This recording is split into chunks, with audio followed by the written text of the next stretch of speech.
कश्मीरी पंडितों के साथ हुई त्रासदी के जख्म अभी भी हरे हैं। 90 के दशक में कश्मीर में झुलसी अलगाववाद की आग ने कश्मीर में मूल निवासी पंडितों की जिंदगी तो तबाह कर दी। इसके बीच उस दर्द को उकेरती कश्मीरी फाइल्स फिल्म चर्चा के केंद्र में है। यूसीएन न्यूज ने इस फिल्म को लेकर नागपुर में रह रहे कश्मीरी पंडितों से बात की, जिनका कहना है कि इस फिल्म के चलते न केवल हकीकत सामने आई है, बल्कि ये फिल्म सेक्युलरिज्म के नाम पर होने वाली राजनीति को भी कटघरे में खड़ा करती है। एक फिल्म इन दिनों राष्ट्रीय विमर्श का केंद्र बनी हुई है। प्रधानमंत्री नरेंद्र मोदी द्वारा इस फिल्म की तारीफ किए जाने के बाद में इस फिल्म से जुड़ी चर्चाओं को बहुत ज़्यादा बल मिला है। हम बात कर रहे हैं फिल्म कश्मीर फाइल्स की। कश्मीर फाइल्स को लेकर देश में इन दिनों अलग अलग तरह की बहस चल रही है। कुछ बहस पक्ष में है, कुछ विपक्ष में है, लेकिन इन सब के बीच में जिनकी ज़िंदगियों पर आधारित ये फिल्म है, उन लोगों का क्या कहना है इस फिल्म को लेकर, और जिस तरीके से कश्मीरी पंडित की ज़िंदगियों को फिर से इस फिल्म के माध्यम से उकेरा गया है। और 1990 के दशक में जो घटनाक्रम कश्मीर की वादियों में हुए हैं, उनका दृश्यांकन ये फिल्म करती है। कई लोगों की कहानियों को ये प्रदर्शित करती है। इन कहानियों फिल्म में जो पात्र दिखाई देंगे वो पात्र तो हैं ही, लेकिन प्रत्यक्ष तौर पर जिन्होंने अनुभव लिया है उनमें से डॉक्टर गंजू हैं, जो इन दिनों नागपुर में रह रहे हैं। 19 जनवरी 1990 के दिन की ये घटना है। उस समय आपने इस जो घटनाएं और जो सारी चीज़ें हो रही थी कश्मीर में, उसका आपने प्रत्यक्ष अनुभव लिया।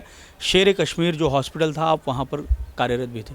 तो इस फिल्म के परिप्रेक्ष्य में कौन सी नई तरह की चर्चाएं कश्मीर को, कश्मीरी पंडितों को लेकर सामने आती हुई आपको दिखाई दे रही हैं? मुझे लगता है आज पहली बार शायद लोगों को मालूम पड़ा है कि वहाँ पर सच्चाई क्या थी। अभी तक लोग हमें समझते थे ये भगोड़े हैं, भाग के आ गए, उनके साथ लड़ नहीं सके। मगर आज इस फिल्म ने बता दिया है कि हम भगोड़े नहीं थे। हम तो देश का झंडा लेके वहाँ बैठे थे, मगर वो देश का झंडा भी लेकर हमें उतनी ताकत भी नहीं रखी गई, क्योंकि कोई सपोर्ट सिस्टम नहीं था वहाँ पर। और फिर हमको अपनी जान बचाने के लिए वहाँ से छोड़ कर आना पड़ा।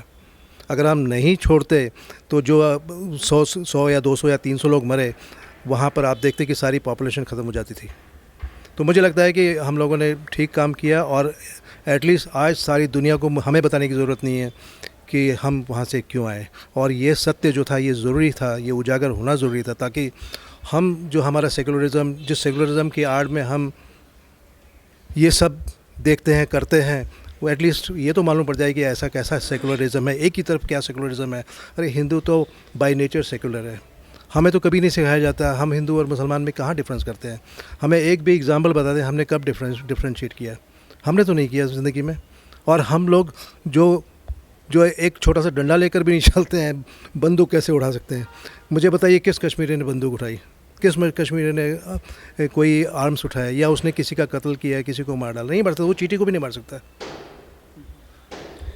आप ये बताएं कि फिल्म को ऐसा कहते हैं कि वो समाज का आईना है। कश्मीरी पंडितों ने वो सारी त्रासदी को झेला है। अब कश्मीरी पंडित कश्मीर से नहीं है। जो कश्मीर कश्मीरी पंडितों का था, अब वो उनके पास में नहीं।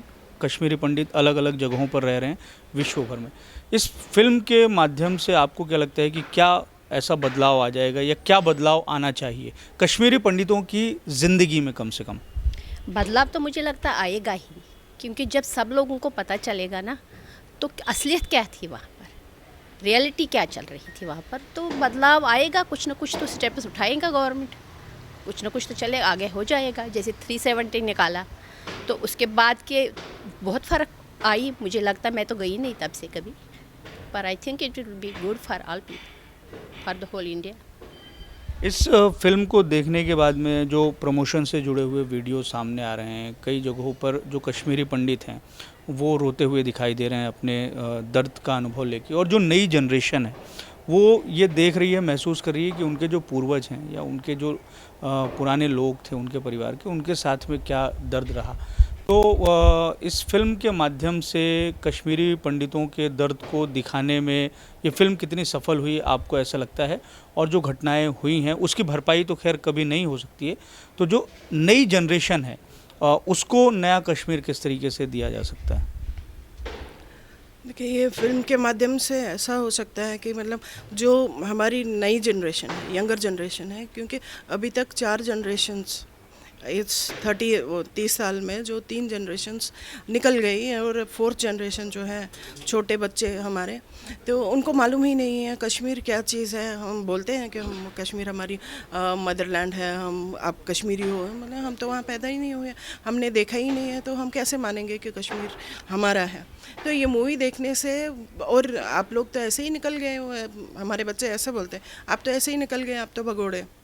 तो ये मूवी देखने से एक चीज़ उनमें मतलब एक सेंस ऑफ रिस्पॉन्सिबिलिटी अपने पेरेंट्स के प्रति, अपने एंसेस्टर्स के प्रति, कि हाँ किस त्रासदी को झेल कर ये लोग आ गए हैं, वो सब अपना ये छोड़ के आ गए हैं। बट जो हमारा इस एक्सोडस से, क्योंकि पूरी कम्युनिटी इतना विस्थापित हो गए हैं, हम पूरे वर्ल्ड में बिखर गए, तो उसकी वजह से जो डिफरेंसेस आ गए हैं और लोगों में दूरियां आ गई, वो शायद मुझे लगता है कि अभी कम हो सकती हैं, और बच्चे अपने कल्चर को पकड़ने की कोशिश करेंगे, जो हमारा कल्चर खो गया है। इस वजह से, इस फिल्म की वजह से, इस फिल्म के माध्यम से मुझे एक यूनिटी का एहसास हो रहा है कि हाँ, हम वापस अपनी रूट्स के साथ जुड़ सकते हैं। कोई भी सभ्यता जो है वो मजबूत तभी तक रहती है जब तक वो एकत्रित हो। 1990 में जो घटनाएं कश्मीर में हुई हैं, वो सिर्फ ना केवल कश्मीरी पंडितों के लिए भयावह रही, बल्कि कश्मीरी पंडितों की जो एक सभ्यता रही है उसको भी कहीं ना कहीं बर्बाद करने का काम किया है।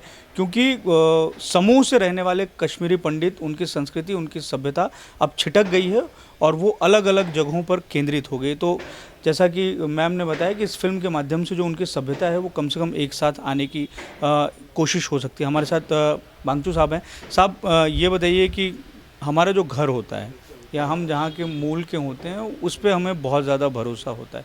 कुछ ऐसा ही भरोसा आपको भी था 1990 के दौर में, जब तक ये सारी घटनाएं नहीं हुई थी। आपने अपनी एक छोटी सी बच्ची को एजुकेशन के लिए उसके ननिहाल में, कश्मीर में छोड़ा था, उसके बाद में ये सारी घटनाएं हुई। तो वो क्या दर्द है, कितना दर्द है कश्मीरी पंडितों को, और ये फिल्म किस तरीके से उन कहानियों को उकेरने में कामयाब होती हुई दिखाई देती है? ये फिल्म अक्षरता सही है, इसमें एक भी सीन ऐसा नहीं, काल्पनिक नहीं है। जैसे लोग अभी बोलने लगे हैं कि वो बेसिकली हिस्ट्री को इतिहास को इतने सालों तक दबा के रखा गया। तो हम विवेक जी के बहुत ऋणी हैं कि उन्होंने कम से कम इतनी साहस जुटा दिया, और उनके जो टीम है, मिथुन जी, मिथुन दादा, क्या नाम, अनुपम खेर और बाकी जो थे, जिन्होंने, पल्लवी जी, जिन्होंने ये साहस जुटाया कि हमारी जो त्रासदी थी उसको उजागर कर दिया, पर्दे पे दिखा दिया। कम से कम ये वर्ल्ड को भी पहली बार पता चला, पूरे लोग जो हैं वर्ल्ड के, उन्होंने उसका संज्ञान लिया है और वो समझ गए हैं कि हमने किस विषमताओं में घर छोड़ा है। रही बात वो हमारी बेटी का, तो जो मैंने आपको बता ही दिया था कि मेरी बेटी को हमने वहाँ रखा था एजुकेशन के लिए, क्योंकि मैं एक खनन कंपनी से यहाँ जुड़ा हुआ था जहाँ पढ़ाई का उतना विशेष था नहीं। और एक तो वो कारण था, दूसरा हम चाहते थे कि हमारे बच्चों को हमारे रूट्स के साथ जुड़ा रहे, कश्मीर की संस्कृति क्या है उनको समझ में रहे, इसलिए हमने अपने बच्चों को वहाँ छोड़ा। मगर ये मिलिटेंसी के दौरान उनको, छोटी बच्ची को अपने नाना नानी के साथ ट्रक में बैठ के पीछे आना पड़ा बिना किसी सर्टिफिकेट के। तो वो हमने खुद अनुभव किया है। मेरे कुछ अपने व्यक्तिगत अनुभव हैं। मेरे ब्रदर के साले को घर में जाके गोली मार दी गई थी, तो वो बच जाता, मगर उसको वहाँ जब अस्पताल में शिफ्ट किया गया, वहाँ से उसको इलाज करने की जगह पे उसका पूरा खून ड्रेन किया गया और उसको मरने के लिए छोड़ दिया। एक चीज़ है। दूसरा, वो जो फिल्म में दिखाया गया है सतीश टिक्कू, वो हमारे घर से 300-400 मीटर ही दूर है, उसको शाला कदला बोलते हैं, हम आपा कदला में रहते थे। तो वहाँ उसको, वो बिल्कुल सही है, वो लड़का तो 10-12 साल मुझसे छोटा था, टेली कम्युनिकेशंस का इंजीनियर था, और उसको वहाँ बहुत मतलब बड़ी असहनीय पीड़ा देते हुए उसको मार दिया और उसके बीवी को भी बहुत परेशान कर दिया। तो ऐसे केसेस तो ऐसे तो घर घर में हुए हैं, कितनों को बताऊँ। मेरे कज़न सिस्टर का हस्बैंड, वो घोगजी बाग में रहते थे, उनको तो उनका प्राकृतिक डेथ हुई, और उनके अंतिम क्रियाक्रम के लिए हम कोई नहीं जा पाए, क्योंकि हमको बताया गया था कि आओगे तो हम तुमको मारेंगे, तो अपने से मरा, हम तुमको मारें। तो ऐसे अनगिनत केसेस हैं जो हम लोगों ने खुद अनुभव किया है, देखा है। और ये जो फिल्म आई है इससे तो कम से कम हमको ये एक आशा निर्माण हो रही है कि न केवल भारत के निवासी बल्कि पूरे विश्व के निवासी इसका संज्ञान लेंगे और समझ जाएंगे। और हम जो चाहते हैं कि भाई हमको अपना धरती वापस दो, हमारे अपना एक मतलब जिसको हम बोलते हैं अपने अपने धरती रहने के लिए, मूल कश्मीर का हम निवासी हैं। एक्चुअल हमारी जो सभ्यता है 5,000 साल पुरानी है। पतंजलि वहाँ के हुए हैं, पतंजलि सुना होगा अपने नाम, कालिदास वहाँ के हुए हैं, एक वसुगुप्त हैं वो जो शैव स्कॉलर मतलब मेन फिलोसफर थे, वसुगुप्त, सोमानंद, अभिनव गुप्त के इतने अच्छे शैव शास्त्र फिलोसफर थे कि उनके कृतियों पे वर्ल्ड में, जर्मनी में, रोम में PhDs हो रहे हैं, यहाँ इंडिया में तो हो ही रहे हैं। तो ऐसी जो हमारी रिच संस्कृति है उसको हमको वापस मिल जाए, धरोहर वापस मिल जाए तो बहुत अच्छी बात है। शंकराचार्य वहाँ शास्त्रार्थ करने के लिए आते थे, तो इसको शारदा पीठ कहा जाता था कश्मीर को, इतना रिच था ये। तो उसको इन्होंने आतंकवादियों ने बहुत ख़राब कर दिया। तो अभी आशा करते हैं कि विवेक जी के प्रयासों के द्वारा हमको फिर वो दिन वापस मिल जाए।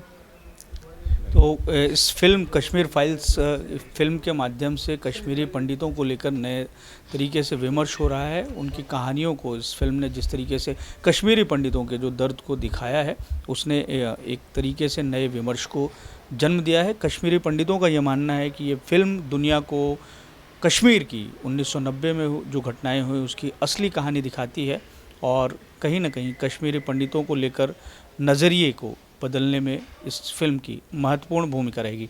कैमरामैन जितेंद्र खापरे के साथ दिव्येश द्विवेदी, यूएसएन न्यूज़, नागपुर।